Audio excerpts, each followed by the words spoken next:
मेरे प्यारे मित्रों, आप सभी को मेरा हाथ जोड़कर राम राम।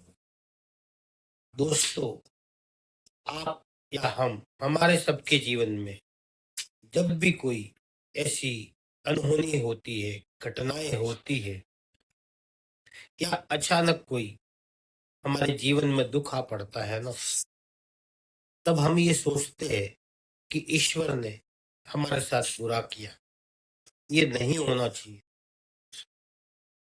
ये कैसे हो गया।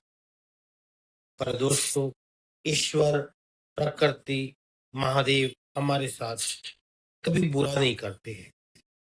जो कुछ भी होता है ना, उसके गर्भ में कुछ न कुछ रहस्य छुपा होता है। हम इन आंखों से उसे देख नहीं पाते या समझ नहीं पाते हैं। और हम जो भी कर्म करते हैं, उसका रिएक्शन तो होगा ही, क्योंकि इस ब्रह्मांड में दो ही ऊर्जाएं काम करती है, एक पॉजिटिव, एक नेगेटिव। जब ये दोनों ही ऊर्जा शक्तियां अपना अपना काम ठीक तरह से करती है, तो हम जिस रास्ते पे बढ़ेंगे, पॉजिटिव वाले रास्ते पे बढ़ेंगे, तो हमारे साथ पॉजिटिव होगा। जब हम नेगेटिव वाले रास्तों पर चलेंगे, तो हमारे साथ नेगेटिव घटना ही होगी। हो सकता है आज नहीं होवे, कल नहीं होवे, परसों हो जावे। अब दोस्तों, ऐसे ही रहस्य से एक पर्दा उजागर करते हुए आपको एक छोटी सी कहानी सुना रहा हूँ, जिससे हो सकता है हमारे जीवन में बहुत बदलाव आवे।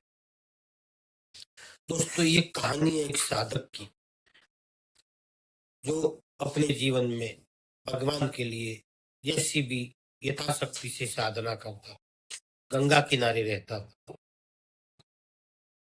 और जो भी कभी भगवान से मांग लेता था, भगवान की मर्जी से उन्हें मिल जाता था, क्योंकि उसकी साधना दृढ़ थी। भगवान के प्रति, ब्रह्मांड के प्रति उसकी जो इच्छा शक्ति थी वो दृढ़ थी।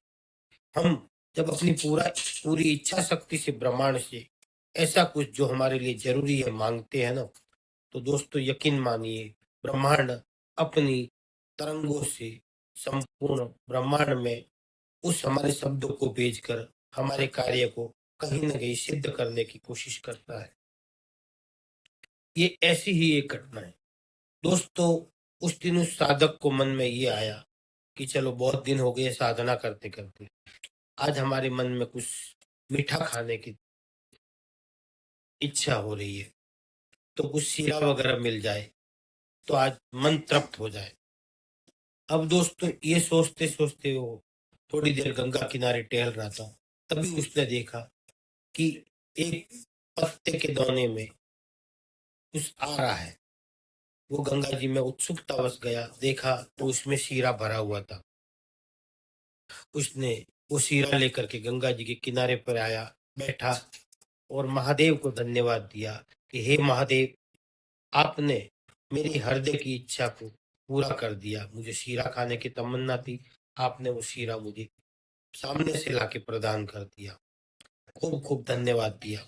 दोस्तों, अब उसने जब वो शीरा खाया ना, तो थोड़ी देर के बाद ही हम चतुर होते हैं, तो हमारे हृदय में कहीं न कहीं ये उत्सुकता जागती है कि ये शीरा आखिर आया तो कहाँ से आया? क्या भगवान ने भेजा है? और भेजा तो कहाँ से? दोस्तों, ये जब उत्सुकता उसमें जागी, जैसे हम चालाक बन के कभी-कभी ईश्वर पे संदेह करते हैं, उसने सोचा चलो ना, हम उस शीरे की खोज में निकलते हैं कि कहाँ से आ रहा है। दोस्तों, वो थोड़े ही दूर गया होगा, 1 आधे किलोमीटर की दूरी पे गया होगा, तो वहाँ उसने देखा कि एक कोढ़ी बैठा है और अपने कोढ़ शरीर के ऊपर बहुत सी जगह उसने शीरा बाँधा है। वो निकाल-निकाल के उस दोनों में भर कर के उस गंगा जी में बहा रहा है। अब दोस्तों, ये देखते ही साधक की तो हालत खराब हो गई। उसका जी खराब होने लगा, उसे उल्टियाँ होने लगी। वो पेट पकड़ के वहीं तड़पने लगा। थोड़ी देर से जब ऐसी हालत देखी, तो कोई साधु महात्मा पुरुष वहां आया कि क्या हुआ, तुम इतने तड़प क्यों रहे हो? तो उसने बोला कि देखिए न महात्मन, मैं इतने दिनों से भगवान की साधना कर रहा हूँ, आज भगवान ने मेरे साथ क्या किया। तो उन्होंने पूछा ऐसा तो क्या हो गया, भगवान तो कभी बुरा करते ही नहीं। तब उन्होंने सारा वृतांत कह सुनाया। तब वो साधु महात्मा बोले कि देखो वत्स, भगवान पे संदेह नहीं करते।